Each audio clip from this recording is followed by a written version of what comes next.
Hey everyone, welcome to the Fargo 3D printing show today. Jake Clark, Todd Etchison, Joe Mrazek, and Eric Faldy today on the podcast. We missed last week. We took a week off, so our apologies on that. So today we have our guest, Joe Mrazek. He was my instructor at the Minnesota State Community and Technical College, or MState now. So he's going to be our guest today. We're going to talk about how 3D printing and kind of what your program's all about. So what do you do? Well, we're mechanical drafting and design, which you should remember that, but I'm sure you do. Really, for us, we're at the 3D printing world has really changed the way that we instruct and really changed what we do. Back in the day, and you're going to have to reference the day, but when they would draw by hand, guys who could do isometric drawings on paper. On cave walls? Oh, yeah, they were greatly sought after because the capability to picture in 3D what was in those 2D views is just not something that most quote-unquote normal people, which we are not, normal people, they just can't do that. They can't take those flat images, construct them into a three-dimensional picture, and then be able to understand what they're looking at. So back even when they drew by hand, being able to create isometric views through displacement of your 2D orientations and how you measured lines, and creating that isometric was a real skill. So then we transition into the software capabilities, which even at its base level, when they did 2D AutoCAD back in the early 80s, it was a real transition, and it was difficult for people even then. They still didn't have the capability to create these pictures and these models and things that they could see. So once the software became capable of doing that, it really added another element to the industry, because now we can take these 2D views, I can make a 3D model, and it kind of gave people the skill and capability to do things that really was more of an art back when they drew by hand. So you could have a more technical skill and less of the artistic side, which is really what we find. We have people that have art interests in the program, but that skill is not required anymore. I can't even draw a stick person. Right. I can't either. If I can't draw it with a straight edge, I don't bother even trying, really. But then we started creating the 3D pictures, and that was a real benefit, obviously, to the manufacturing process, because having someone be able to see what the end product is supposed to look like is important. It helps everything along every stage is better that way, because everyone understands this is what we're trying to get to. Here's what my role in that is. And so when we had created 3D models, those pictures, that was a big boon, not only for the manufacturing process, but also as it transitioned as a marketing tool, where you had people who are going out and marketing products. They had no idea how to explain these things to people, whereas they could say, here's a picture of what it's going to look like.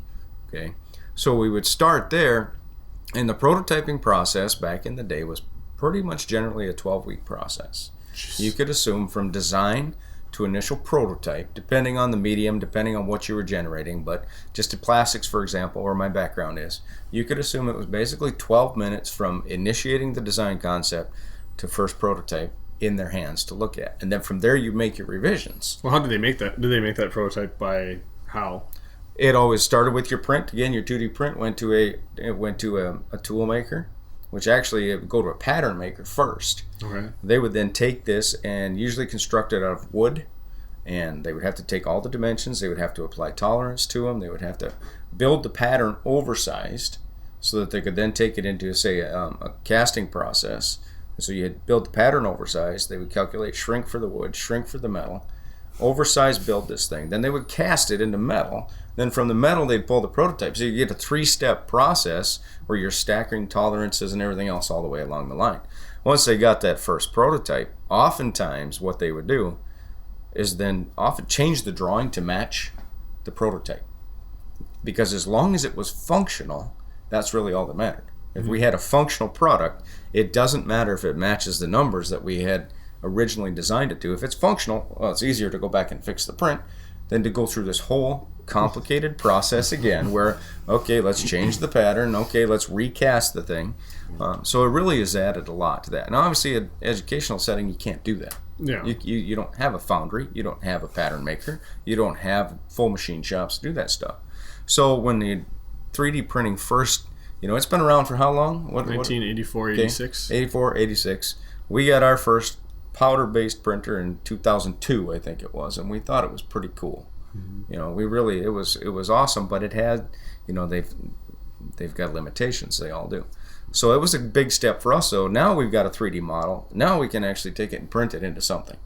So even the beginning stages of that, when I was back in industry and working in industry in the mid-90s, they were doing a lot of different stuff with the stereolithography, with laser sintering, with all of those processes.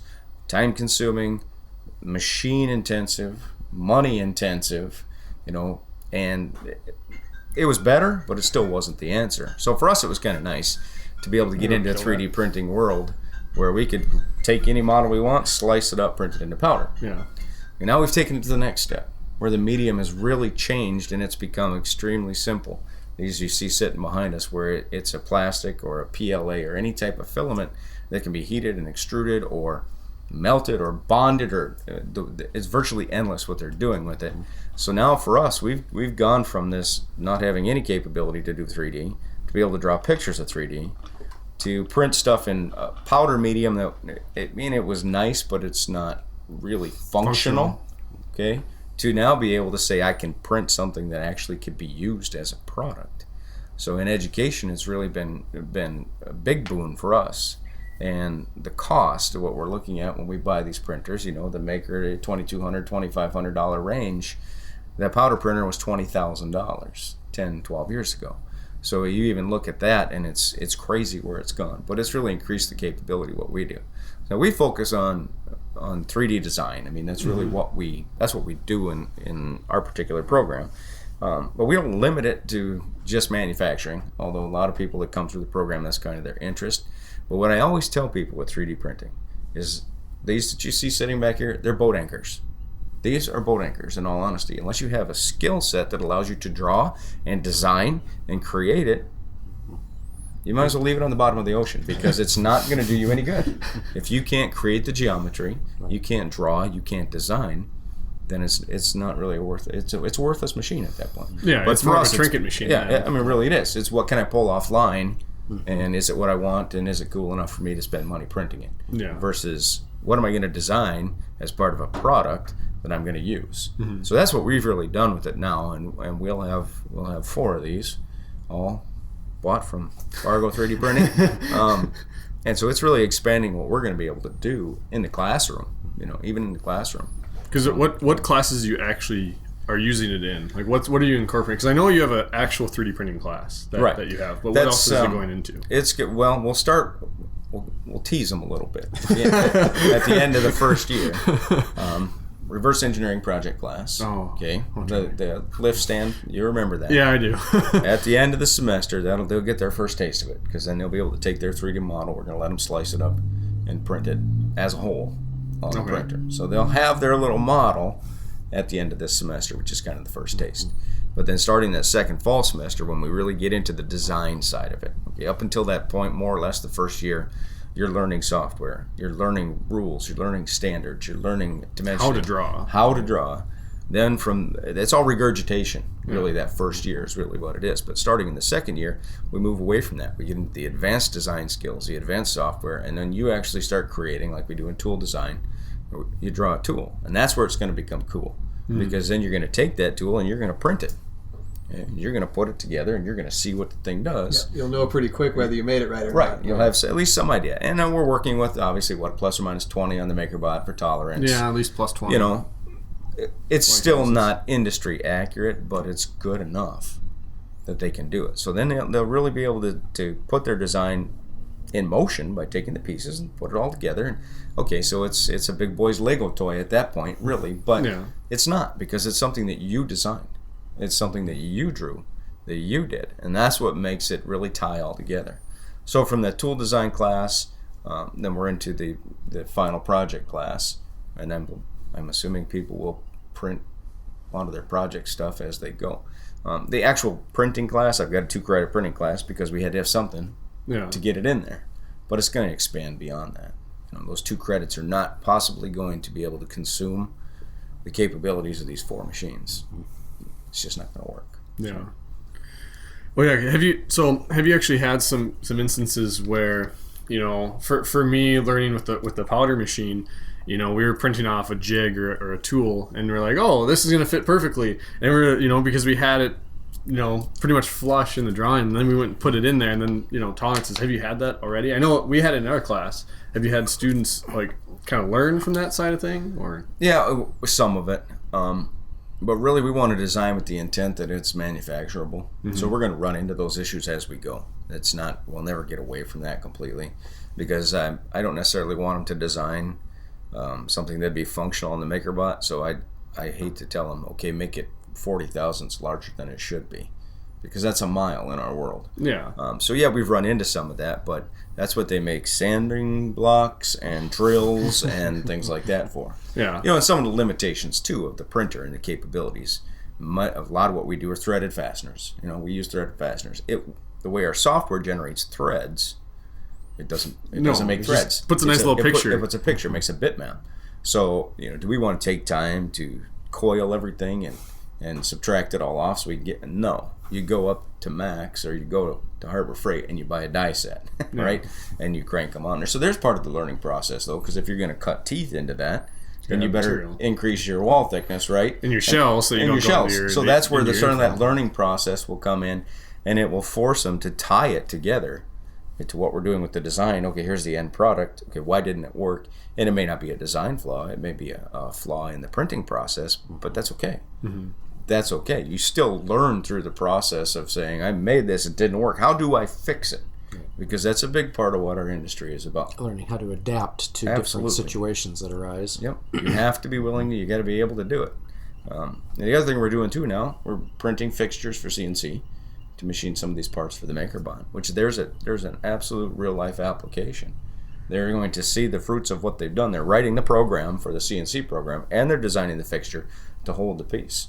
I don't know how much more you could possibly tie that all together to make it make more sense. Yeah. I mean, they're without actually having an internship on, a job floor doing these things. It's about the best that you're going to ever get. So what's your thoughts and kind of your opinions on a lot of like middle schoolers and high schoolers are now learning a lot more Autodesk Inventor and CAD and stuff. What's kind of your thought for the future as far as the program goes? Do you think that's going to kind of aid the program more? Do you think it's going to draw more attention to it? Or has 3D printing drawn a lot more to it? It for sure has. I mean, that's what we're using kind of as our primary draw them in tool right now. I was, for example, last Friday, I was at a career fair. 2,200, something like that, high schoolers came through. Is that here in Fargo? No, that was in Brainerd at the community college. Oh, yeah. And actually, you went with me last year. Yeah, that's right. They're not looking at me saying, oh, that's a nice looking guy, I'm going to go over and talk to him. They see the printer on the table, and then here they come. They come running. And then at that point, you've drawn them in. And then then I give them the whole spiel about the boat anchor thing and explain to them. And I've got projects that you guys have done laid out on the table, and I've, some stretchlets, and they can, this is really cool. And so it's a draw for them. I don't see it as being a negative impact on our program. I still talk to a lot of these students that they aren't doing any CAD. Yeah. They're no CAD, not 2D, not 3D. And it's kind of one side of the spectrum or completely the opposite. Either they've done nothing or they've been involved with Inventor or something like that. Mm-hmm. And they've done it. But I don't know. We still get both types. We get some with experience. Like you had a lot of experience in drawing. Yeah. But that doesn't mean you were ready to graduate from the program. Yeah. You still had a lot to learn. So I tell them it's advantageous to you to have that background. Anything that you know in terms of how to manipulate the software. They don't always know the rules and how to draw and things like that when they come, but we can teach them that. So I think it's beneficial. Long term, it's going to benefit the program. We'll have to adapt. We have to change the way the curriculum's put together a little bit. But we do that all the time. Yeah. We do that all the time. We're constantly updating curriculum and changing outcomes. And in a case like this, we have to incorporate 4 new pieces of equipment into a curriculum that really was never intended to absorb it. Is that an easy change then to do, or is that? Oh yeah. Have you heard of this thing called MinSkew? No, it's not going to be easy, but we'll get it done. Yeah. But we want to do it right too. We don't just want to change a bunch. Just have it to have it. Yeah. So now that we know where our equipment is going to be and know what it's going to be and the capabilities, now we'll structure this new piece of the program around that. and find a way to get it incorporated, because there's no reason to have it if you're not going to use it. I don't want them sitting there in the room doing nothing. Yeah. And you want those students going out of the school with the most current, useful skills in the industry, rather than going out with 10-year-old technology and having to be retrained when they get out there. Yeah, we always teach, we always teach on the newest version of the software, but a lot of industry people are usually, they're a version or 2 or 3 behind. Well, yeah, the software is not cheap by any means. They don't upgrade usually until they're saying, we're forcing this to legacy and you will upgrade, or you will buy new seats when you do. Yeah. So I remember one of my classmates was like, went to interview at this one company, and they're like, we work on AutoCAD 12, and he's like, AutoCAD 2012. He's like, no, 12. AutoCAD 12 version. So like, what was that, like pre? Was that even? Was that the first one I think I taught on was 12, 13. So that would have been 97, 98. So it's since then they've pretty much gone a version a year. That's kind of been their new, and they don't always, and I understand that from the industrial perspective, they don't always change things that are worth upgrading for. So, once in a while they have kind of a groundbreaking, oh wow, and you really that make it, you're more efficient if you switch to the new version. Usually they just tweak a bell, they change a whistle. You can't hit C in Sketch and do a circle anymore. I told somebody I met somebody at Autodesk. I said, do that, and they're like, oh, that's gone? Yeah, we'll go back. We'll add it back in next time. I'm like, sweet. I was like, I'm tired of hitting Control-Shift-C to try and get a circle. But like, I don't want to go up and click it either. I could do a macro on my keypad, but I don't use they should have just left it, Yeah, but that's progress. Yeah. And that's what happens when they change this stuff, because and here's the problem. What they do is they're trying to keep all the old school users happy as they move forward. But the interface is kind of outdistancing a lot of some of that old stuff that you had to do to make it work. You don't have to do it anymore. So think of all the code they're trying to incorporate in there. Yeah. The new stuff, the old stuff, and then make it merge and all be transitionable from one to the next to the next. And look pretty. And look pretty. So it becomes a real challenge for them. But that's part of why you always train on the newest and latest and greatest as much as you can. I mean, I'm not buying new printers every year. Don't get that in your head. But dang it! You're gonna have to upgrade technology. That's part of teaching technologies. You have to upgrade the technology. That's a challenge because it all ties to dollars, and so you have to figure out a way to make that all work. Where's that balance? Cool. Well, we're gonna get into some other things. Is there any other questions, or is there anything else you want to add about your program? So. What's the program name, and then where? Sure. Mechanical Drafting and Design at Minnesota State Community and Technical College. We're located in Moorhead. We do have 4 campuses around, but the program is only in Moorhead. We go by MState, kind of the moniker. You can go search under careers and programs and find our program in there, and you'll get a list of all of our classes, and there'll be links to my email and my teaching partner's email, and you can contact us anytime you want to. We're more than happy to answer questions. Yeah, it's a 2-year program, and what's kind of this is kind of a fun fact that I always like to look at. So fun fact. Out of your first year students, you have, I don't know how many, but how many of those percentage wise have a job already after their first year? In their second semester of their first year, we got 12 in, half of them are working. Okay. At least half. And actually 2 more just went off for interviews. And what about your second year? Second year graduating? We figure right now 3-to-1 job to graduate ratio. Okay.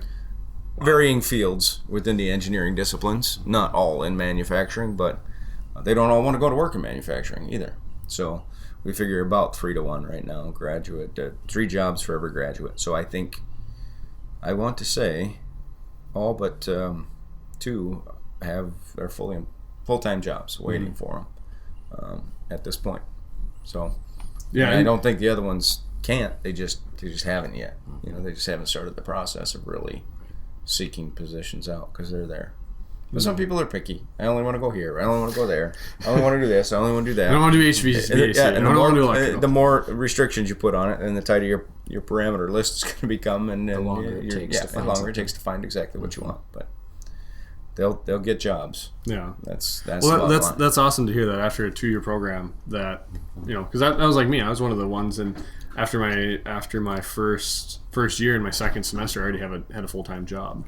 and I was able to carry that out through my second year. So yeah, it's very common in our program, and a lot of programs can't do that at the college. You're just not ready to go and work, but we've got you enough skill that you can go do some tasks. Like in your case, you fell in a perfect situation where you were actually designing. That doesn't always happen. We don't tell people you're going to be designing products the very first, right out of the gate. No, we don't tell people that. But no, there's a couple students in our class that went off to do that. I know a couple stayed in Fargo, and a couple ventured out to Minneapolis and St. Paul area, and so there is a couple. But you're right. A lot of them aren't. I mean, I know some of ours went to be electrical designers, schematic guys. I think one does project estimate. Well, as year before me, does like estimation and coding. Yeah, he's an estimator now. He doesn't really draw much of anything. Yeah, but needs to know how to read. Yeah, so it's good. And he likes it. And well, it's good for me. My job is to make people employable. That's my job. And if they're getting jobs, then I think I'm doing my job. Awesome. Well, we're gonna transition from that. And we're gonna go with some other stuff. So, last week. Was it last week? 2 weeks ago? 2 weeks ago. 2 weeks ago, We skipped a week. Oh yeah, that's right. I keep forgetting. So 2 weeks ago, I went down to the 2015 Ag Commodity Classic in Phoenix, Arizona. So that's right. When everybody here was getting 20-degree weather in 15, I was sitting enjoying some nice 60-degree sunny weather. It seems like you brought it up with you, though. I did. I brought it back, so you guys. I went welcome. skateboarding yesterday. Like, that's how nice it is now. We opened the doors in our shop. Yeah, it was great. And while we're doing some stuff, and Let the breeze blow through. And let the sun in, and we got to go work on a few other things today. Very pleasant. A lot of mud and stuff, though.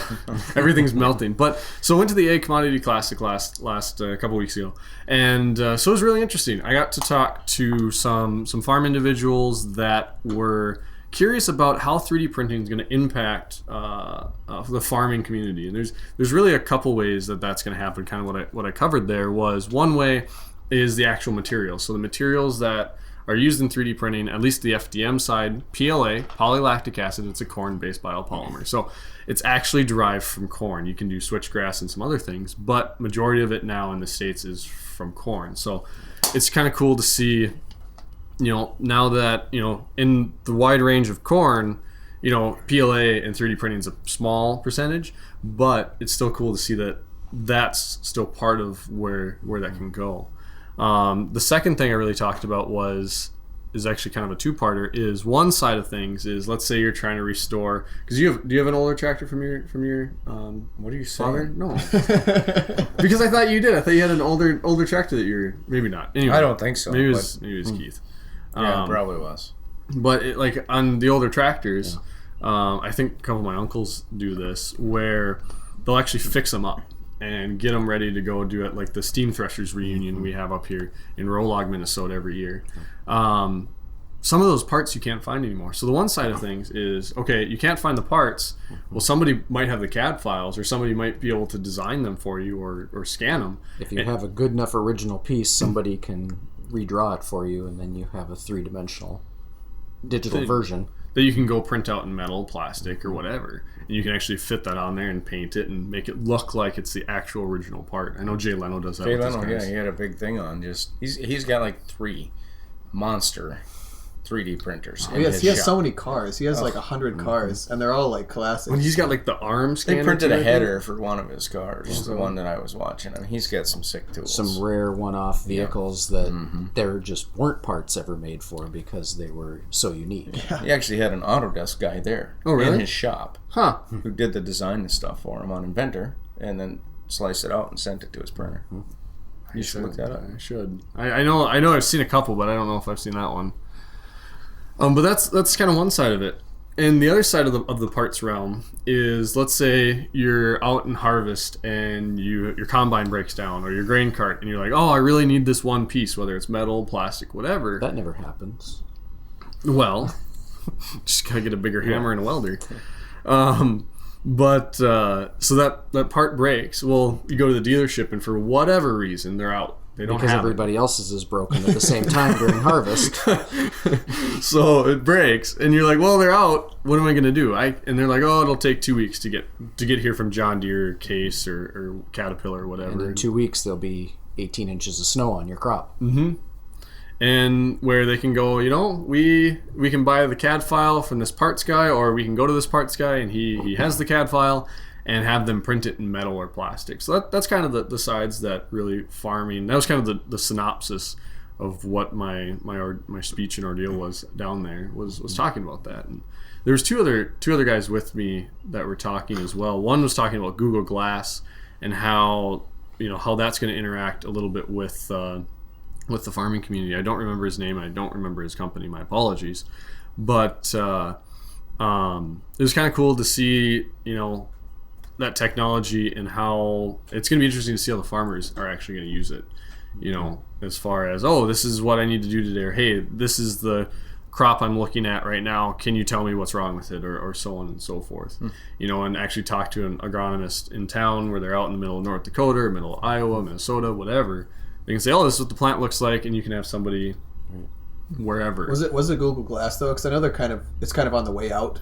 Is what I heard. It wasn't going to be developed that much more. I don't know. That'd be a John I know that question. Microsoft has the Holo something, whatever it's called.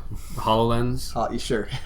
I know. No one ever remembers the name of it that I'm talking to. Katie would. I don't remember. Microsoft people. I like Microsoft. I just can't remember the name of it. Yeah. Yeah. But so that was one thing, and then the other thing that is actually a robotics company in Minnesota. Again, don't remember the name. Don't remember the gentleman. My apologies. We'll try to put it in after I badge you about it tomorrow. It'll be somewhere. But he was actually talking about a robot that goes down, I think, 36 or 30-inch rows of corn wide. This robot can go down there. It can actually travel like 8 miles an hour or something. And it can shoot fertilizer and shoot seed at the base of the base, and be able to do that. And like they can get, when it turns around, I think it's like 5% or less damage that they do to the whole crop or the whole whatever. And so it was really cool to see that. I mean, this thing is about the size of a golf cart, maybe a little bit smaller, and it's really cool to see, that kind of tech where he was talking like, hey, you could have 6 of these out. You could have one supervisor sitting somewhere, and then you could have him controlling like 6 to 20 machines out there working 24 hours, and you're just like, not damaging the crop at all, and applying it right where it needs to be, and not over fertilizing in areas where you don't need the fertilizer. And so those are the two things. I didn't go to any of the other things going on. I enjoyed the sun, Playing bingo, right? Yeah, playing bingo with my grandma. So hence the tan. Yeah. Tan. I think I'm darker than you. I think you are. I know I didn't get out much. There was one funny story that you told us that you were walking down like downtown Phoenix with a printer. Oh, I don't know what it was, but yeah, I had to walk with a rep too. And sorry, Joe, it was yours. But I was walking down. I was walking down the street. Printer. Yeah. All right, so it works. Walking down the street with this MakerBot Rep 2, and people are just kind of giving me awkward looks, like, "What are you carrying?" And I walked into into the hotel room, just minding my own business, and all of a sudden someone's like, "Hey, is that a 3D printer?" I'm like, "Yeah, it is," and start chatting about it, and so it was interesting because probably out of 20 people that I saw, on the street, one of them actually confronted me and said, "Hey, is that a printer?" Recognize the technology. Yeah, so it's kind of neat. One out of maybe 20 or 30, just general populace. So is that going to be a new Fargo 3D printing marketing scheme? We're just going to buy you a baby sling, and you're going to carry a 3D printer around everywhere. gonna need a battery backup for the carrying on the back. It look like Ghostbusters. Backpack, batteries on the back, and the Right, get him a Segway and a backpack and a send him Lullspot out Mini or a Rep Mini or Yeah, Cube 3. you wouldn't want to carry the Rep 2X around all day. Not any of those. That's like a 20-pound I think deal. the Replicator Mini would be okay. Yeah. Cube Pro. At least you can put your hands around it better. Cube Pro. Yeah, right. Might as well give me a little radio flyer wagon to pull behind. But I just figured someone would be like, "Hey, drop it, bud." I don't know Phoenix that well, but it wasn't bad. I don't know. Yeah, I don't know. I went to a basketball game. It wasn't. It was actually less crowded than I thought. Okay. I thought there would have been more people walking around downtown Phoenix, but if you look at like walking down Chicago, though, right? It wasn't a weekend or anything. No, it was during the week, but it was a big show. Yeah.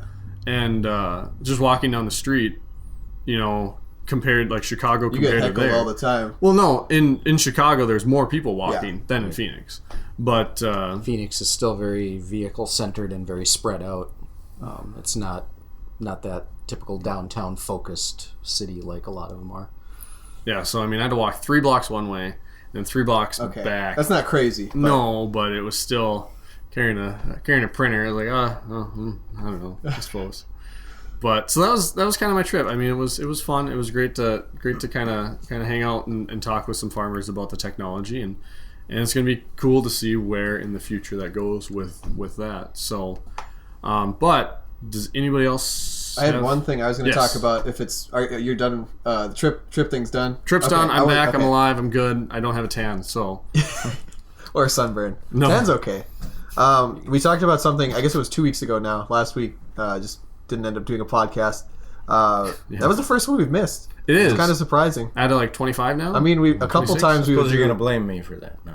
no, we were gonna so do busy it, with we were doing gonna do other it the stuff. next day. We've got other stuff cooking Yeah. that we can't talk. We're gonna do it the next day, and then Which we can in about a month. yeah, John had something weeks, yeah. something like a stomach flu, or Oh yeah, John was told sick. he was told to go home, and he did. So Yeah, Katie promptly said you need to go home and rest. we just ended. Yeah, you guys are too busy, and I found stuff to do, I guess. So it worked out Well, you okay. had wasn't it Fargo Film Festival last Oh week? yeah, no, Fargo Film Festival was great. Well, yeah, so, I mean, I kept that on was- having to explain to 60-ish people, 60 years old in that area. Like they're not very familiar, most of them, with 3D printing, and these are like film people. Oh yeah. It's most of them don't know much about 3D printing. So luckily, like I was talking to some guy, I just showed him the Instagram, and it was fairly helpful. Like, oh, it's just like see the bead going around, and By the way, I like your watchdog area. Yeah, That was hilarious. there's You didn't Photoshop that, by the way. no, It it was was not actually- I it was photoshopped the two pictures together as a collage, but I did not change the contents of the. Of the error Actually, message. a watch. No, Yeah, yeah. there's an error message that On showed the- up on that the- said error 11 watchdog triggered. Yeah. And we had a dog in the office a couple weeks ago, Yeah. so he took a It picture was of the the same dog day. It was that was like perfect. sad. Joey, that's I Mandy's believe dog. it's a generic error message because I was trying to Google it and I just kept getting a bunch of unrelated stuff. So I think it's just a generic error message, just like a coding issue or something. Or I'll ask Makerbot when I'm up there. I don't know. Maybe it was just because we had a dog in the office. Yeah, no, Maybe it was yeah, startled. it was a perfect post, so I had to do it. But I was Anyway, going to sorry. we talked about a 3D printing project from this guy. He goes by Rui Joris, I believe. He's from the Netherlands. His real name is Joris elephant van thing? Tuberen or something. He says it really fast, and I can't catch exactly what We're his not last good name at- sounds like. Yeah. I can't even. I'm doing my at best. Dutch. I know it's not a J sound; it's a Y sound. But he did a project where he printed a life-sized elephant in the Netherlands. Yeah, it was to raise awareness about not using elephants for tourism and stuff because it's really hard on the elephants. And actually, a lot of circuses aren't doing that anymore either. So I think they're retiring a lot of the elephants now, or just not getting new ones. But he had a printer set up. It was an Ultimaker. Oh, yeah. And it would print pretty much as tall as you could, have it slide up a wall. He has a rig where it will he inverts the nozzle, turns the printer upside down, and then it prints up. And yeah, So the whole printer moves. The whole up printer wall moves up. instead of actually. it's pretty much, it looks kind of like a garage door slider. I don't know exactly, but he said that he was probably going to make a Kickstarter for it, and it went up a couple weeks ago, and then in 2 days they got funding. It was 15,000 euros, and they're already at like 1600? 17,000. Yeah. 60,000. Almost at. Yeah, parity, I looked so- at it. It was €1 was $1.1 approximately. So they're already at 20,000 euros. The sizes that they offer are a 25-inch. These are build volumes. I don't know how big the rig is, but 25 inches, 72 inches, and 120 inches. And yeah, I mean, yeah, There it's you go. it's You pretty have a sweet. room. And the That's a lot of prices, filament. the prices weren't crazy. Like all of them, I think were under $1,000 or 1,000 euros too. So all those numbers were approximate because I converted them from metric because I'm really bad with metric. So As they're, are, as are all Americans. they're fairly approximate. So, elite. but yeah, it's really cool. So if you're interested in that, just go to Kickstarter and look up Z Unlimited. So it's just Z-axis, doesn't stop. So you could print some really tall, crazy stuff. And actually, I have a picture that I found on this guy's website, Rui Joris, Rooie. I don't know if that's a nickname or what, but I got nothing for They you. printed some very tall vases a couple years ago, like 5-foot tall vases. It was on an Ultimaker, but it wasn't like just the way they did it now. They had the whole thing stretched. It was pretty much like the Z18, how it's just like a taller frame. Yeah. But like it was just like a 5-foot tall Ultimaker. And You can do kind of the same thing with the Lulzbot tails, Yeah. I think. So You can- it was- You can change out the rails and linear rods and all that, and make it go up higher. But it was, I think it was because it was the wood, the laser cut one. So they actually laser cut all the framework for it. segments to go. It was a really ridiculous looking printer, but they made some cool vases with it. So I think those were about 4 feet tall. So I don't want to put flowers in this. I want to put a tree. yeah, yeah. It was if you look up they have a video and they show how they have a structure support, because if the thing's printing like 8 feet tall, I don't remember what 120 inches is. I guess what is that? That's 10 feet. Yeah. You know, it's It wasn't metric. You didn't. No, yeah, no. I was just like, I think I got this. I got nothing for you. That's math. 12 inches times 10. That's 10 feet. Mr. Numbers. But the way that it depends on which one you get, but they have a thing where you have like strings go in between, so it'll like hold it up in the spot, because otherwise you start having like wobble issues, which I found with my Rose project that I worked on. Well, I mean, even on the Z18 sometimes, like not anymore, but if you got a tall, thin part in the top, it would just kind of wiggle back and forth. It'll and really get mess some up your stuff. your tolerances would So probably... it does a thing where you kind of like throw some strings in between. It looks really weird. I don't know. It's hard to explain because I can't remember very well. But at the end, you just kind of pull the string out, and then you might have a little hole or something, but you could just easily like weld that or something with just some heat. Just put some... Yeah. some So glue over. it's it's a good idea because this is kind of uncharted territory. Yeah. So it's cool. Interesting. That's pretty much all I had on that. But yeah, if you're interested in that, they already got funding. So fund them more. That's out there. Yeah. Pour more money into it. Kickstarter. Cool. Well, that kind of does it for today. Thank you, Joe, for being our guest on the Fargo 3D Printing Show today. Maybe we'll have you back on a little bit later this year to see how you're using it even more. Or next year. Yeah. We'll see. Yeah. But so I'm going to do kind of John's thing. So thanks, Joe. On behalf of all of us, Todd, Jake, Joe, and Eric, thank you for watching. Make sure you subscribe to us on YouTube, like us on Facebook, follow us on Twitter, Pinterest, Instagram. Where else are we? LinkedIn. We're everywhere. Yeah, I don't know. We're also on iTunes, so if you're listening to this on YouTube or Podbean, I think it is, definitely check out our iTunes as well. Next week we'll be back. I don't know what our topics are yet, but something about MakerBot, right? Yes, we're actually going to be talking about the European MakerBot guy. MakerBot bought somebody from Europe a couple weeks ago, a sales company, and that's now MakerBot EU. So he had an interview. I don't know if it was 3dprint.com or 3D Printing Industry. I think it was covered on a couple. So we'll kind of dissect that a little bit, because there's some things that he alluded to that are kind of like, oh, what's that? Yeah, you can read it a couple ways maybe. Yeah, and we'll kind of dissect that a little bit. They also next week. cover a term that I'd never heard of, the blue European banana. Oh, is that like what the technology is?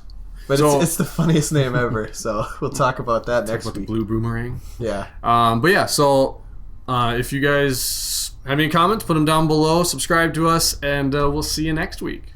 See you later.